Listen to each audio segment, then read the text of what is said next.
তো হ্যালো, আসসালামু আলাইকুম। অনেক আগে থেকেই বলছি মেহেদী হাসান হৃদয় ভাই বলছিলেন? ম্যাডাম আমার তো জ্বর এসেছে বরবাদ সিনেমা ডিরেক্টর।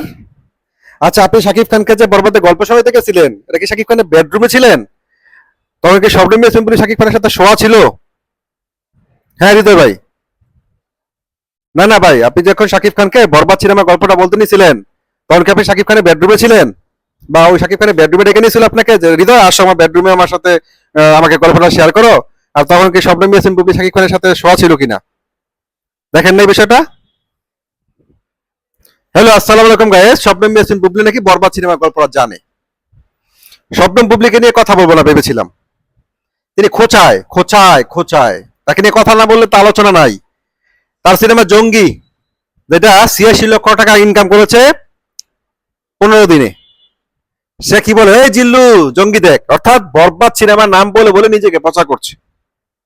একটা মানুষের যদি লজ্জা শরম একেবারে না থাকে, যদি তার নির্লজ্জর এই লেভেলে চলে যায়, তাকে নিয়ে আপনি কি বলতে পারেন বলেন? শবনম ইয়াসমিন বুবলির নিজের সিনেমার প্রচারণা করা উচিত, নিজেকে নিয়ে কথা বলা উচিত। শাকিব খান তার স্বামী, এটা প্রমাণ দিতে পারবে সে? আজকে আমি ওপেনলি বলতেছি ভিডিওতে, তাকে বলেন এটা প্রমাণ দিতে। শাকিব খান একটা তার স্বামী না, এটা প্রমাণ তাকে দিতে বলেন আগে।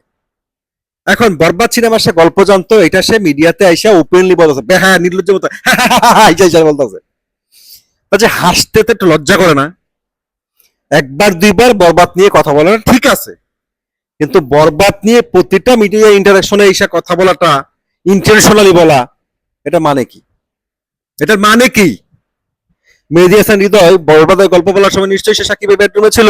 আর সাকিব খানও বাংলার সবচেয়ে বড় megastar, poster boy Bangla cinema, সে ডিরেক্টরকে বেডরুমে নিয়ে গেছে।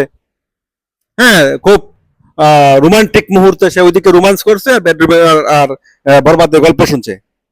মানে কি আসলে কি এইসব? কেন কেন করে এইসব সে? বুবলি ভক্ত যারা, আপনাদের লজ্জা করে না একটুও যে আপনার যার ভক্ত তার আচরণ এরকম হয়? বরবাদ সিনেমার গল্প সে কিভাবে জানে? বরবাদ সিনেমার গল্প সে জানতো, বরবাদ সিনেমা গল্প জানতো, বরবাদ সিনেমা গল্প জানতাম মানে বরবাদ সিনেমা ছাড়া তার মুখে একটা কথা আসে না।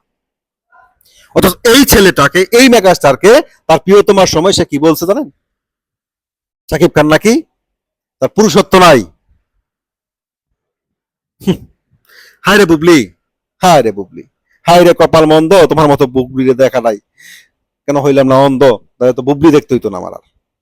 বরবাদ সিনেমার গল্প জানে সে।